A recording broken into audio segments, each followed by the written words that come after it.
Boleh begitu, bos. Ya? Ini juga imam kadangkala harus perhatikan. Ada juga kadangkala imam membalik-balik sunnah Rasul. Nabi jelaskan, kalau kau jadi imam, ringkaskan bacaan solatmu. Ini baru jadi imam, mau takbir aja sudah lama. Gajet tuh wakak mani bawan selesai. Ada juga yang begitu. Kata Nabi, ringkaskan bacaan solatmu. Ringkas. Yang kedua kata Nabi, bacalah yang umumnya orang hafal. Tujuannya apa? Satu, orang bisa husuk mengikuti kalau yang dia baca hafal. Coba kalau imamnya membaca kul huwallahu ahad, anak-anak juga ikuti belakang. Kul huwallahu ahad. Karena dia hafal. Begitu imam membaca surah Al-Baqarah ayat 10 sampai 115. La haula wala quwwata illa billah. Dia husuk dengan bacaannya, kita husuk dengan hayalan. Kita mau ikut, tidak dihafal, mau ruku, belum selesai, terpaksa kita baca semua itu di dinding. Keadaan keuangan masjid, pengeluaran, saldo. Waduh. Sudah dibaca satu tripleks, belum selesai bacanya imam, dibaca lagi kalender Persatuan Guru Republik Indonesia cabang Kabupaten Tanah Bumbu. Selesai lagi, belum selesai imam, dibaca lagi bajunya orang caleg DPR RI nomor urut 7 dari Partai Nasdem. Dibaca semua, Pak. Siapa yang salah? Siapa salah? Imam. Makanya kata Nabi, baca yang umumnya orang hafal dan ringkaskan. Ada orang jadi imam, dites lah anak penghafal, kau jadi imam nak? Mau didengar bacaanmu? Ya, jadi imam lah, hanya dia yang hafal. Begitu lagi sholat, tiba-tiba ada cicak jatuh, kena telinganya, stres hilang hafalannya. Apa sambungannya ini?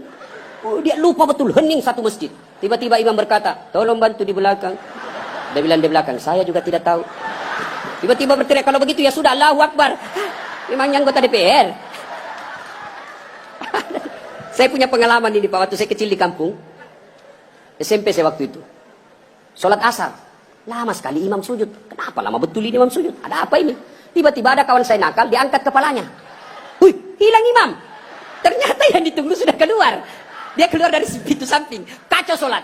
Selesai sholat ditanya, Pak Imam, kenapa kau tinggalkan kami? Dia bilang, saya kentut nak. Pak Imam, lain kali kalau kentut, kasih bangkit dulu kepala supaya kami lihat kau keluar. Dia bilang, saya sengaja, malu saya kau lihat. Kacau sholat. Siapa yang salah? Siapa salah? Siapa salah? Imam.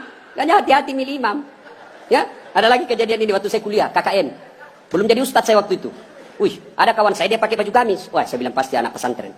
Jadilah imam dia. Saya di belakang dua anak fakultas sastra. Begitu dia baca Al-Fatihah masih aman.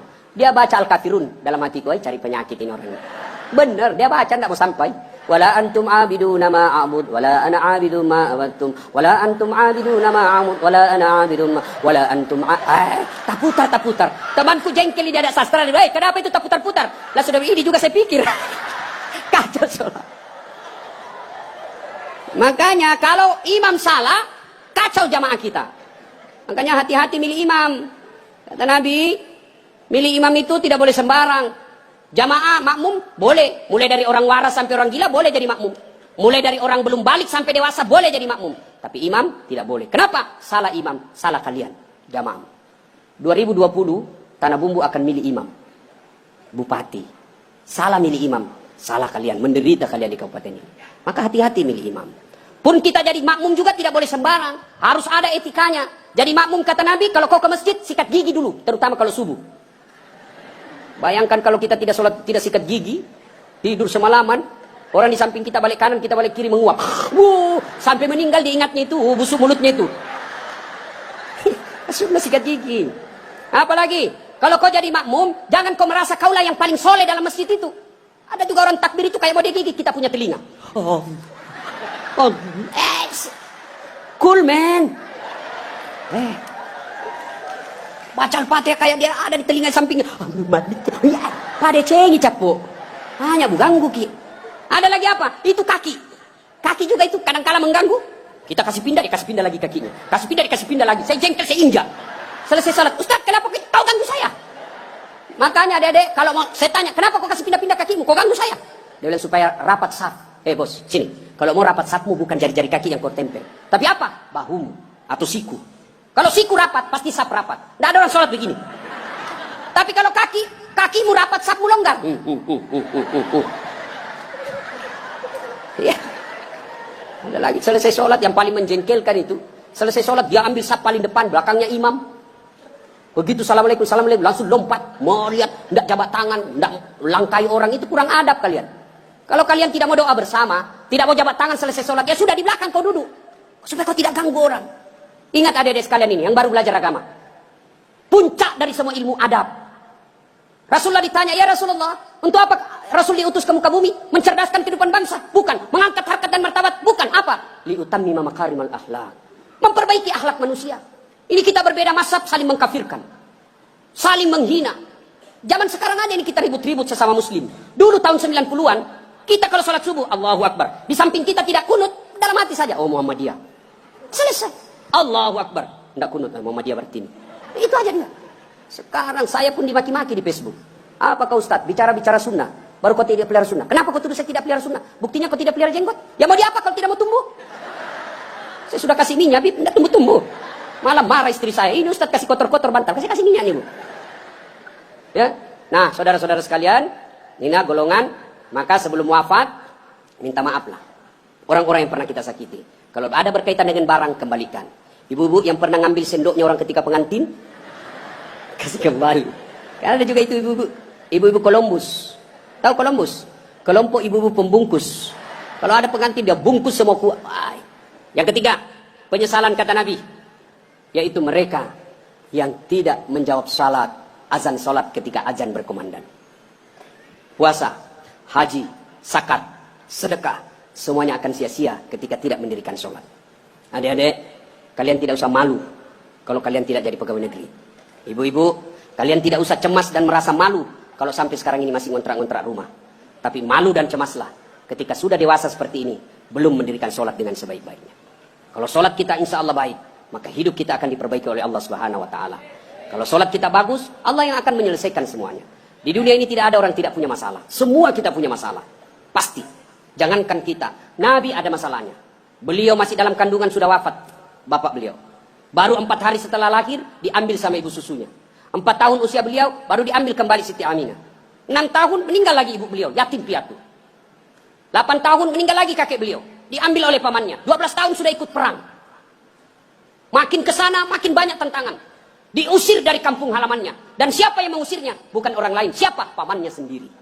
Maka, Nabi saja punya masalah, apalagi kita. Adik-adik, ini ibu-ibu kalau ada masalah, maka perbaiki sholat. Insya Allah, Allah yang akan selesaikan masalah-masalah kita. Tidak ada orang tidak ada masalahnya. Maka kalau mau selesai masalah, man yattaqillaha yaj'allahu makhraja. Allah yang akan menyelesaikan masalah-masalah kita. Bukan berarti tidak ada masalah. Ada masalah, tapi Allah yang selesaikan. Nah, ada masalah, perbaiki saja sholat. Ada yang bilang itu sholat Ustaz, masalahnya lebih banyak lagi sekarang. Nah, bisa jadi dia sholat tapi tidak ikhlas.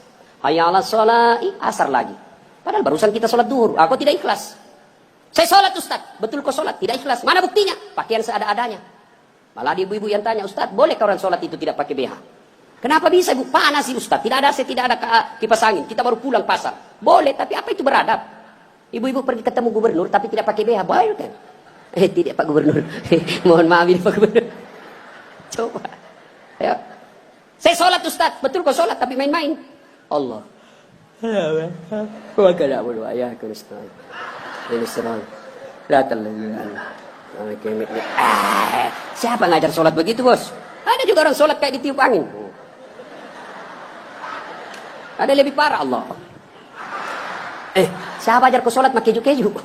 Jadi jangan heran ketika sudah 20 tahun sholat, kok masalah kita tidak bisa lepas. Salah satu sebabnya kita sholat seada-adanya.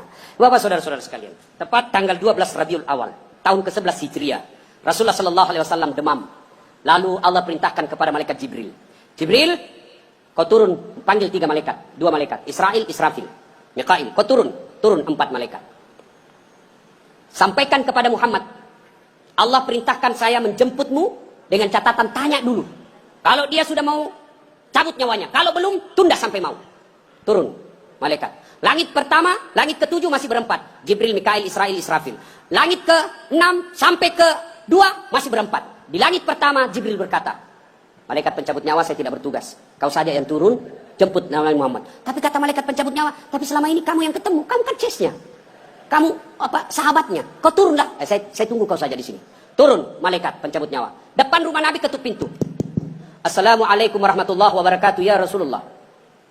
Nabi menjawab, Waalaikumsalam warahmatullahi wabarakatuh. Fatimah buka pintu. Bah, tidak ada orang. Kata Nabi, sudah ada di samping saya.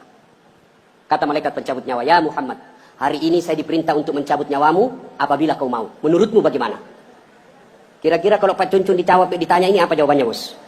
Saya diperintah cabut nyawa. Tunggu dulu, orang belum jadi bupati. Pasti. Ustaz, Dasat, saya diperintah cabut nyawamu. Menurutmu bagaimana? Tunggu dulu, istri baru satu. Itu pasti mau sekali poligami tapi takut sama istrinya. Apa jawaban Nabi? Wahai malaikat, seluruh Nabi dan Rasul senior saya, setelah mereka melaksanakan tugasnya, mereka menghadap kepada Allah. Saya pun siap hari ini. Cuma ini ada yang lain. Mana Jibril? Jibril ada di atas. Kau panggil dulu deh. Ada yang saya mau tanyakan. Naik malaikat pencabut nyawa. Jibril, kau dicari sama CS-mu. Saya bilang memang kau ikut. Kau banyak cerita. Sudahlah, kau turun sini. Turun malaikat Jibril. Ya Jibril, kalau hari ini saya harus menghadap kepada Allah, tolong berikan saya kabar gembira. Ya Muhammad, seluruh Nabi dan Rasul haram masuk surga sebelum engkau lebih dulu di dalamnya. Alhamdulillah. Ya Muhammad, seluruh malaikat yang pernah Allah ciptakan, sekarang mereka antri menunggu rohmu. Alhamdulillah. Apalagi Jibril, ya Muhammad, kalau ada dosa dan kesalahan yang pernah kau lakukan, Allah telah mengampuni dosa-dosamu. Alhamdulillah. Tapi Nabi berkata, Jibril, itu kan saya. Saya tidak cemas soal diriku. Yang aku cemaskan, siapa? Tolong kasih saya berita gembira soal umatku. Kita yang dicemaskan Nabi. Tolong berikan saya berita gembira. Naiklah. Jibril bertanya kepada Allah, turun membawa berita. Ya Muhammad, saya dapat berita gembira dari Allah. Apa? Meskipun engkau sudah tidak berada di tengah-tengah mereka. Meskipun engkau sudah tidak berada di tengah-tengah umatmu. Selama umatmu berpegang kepada Quran dan Sunnah, insya Allah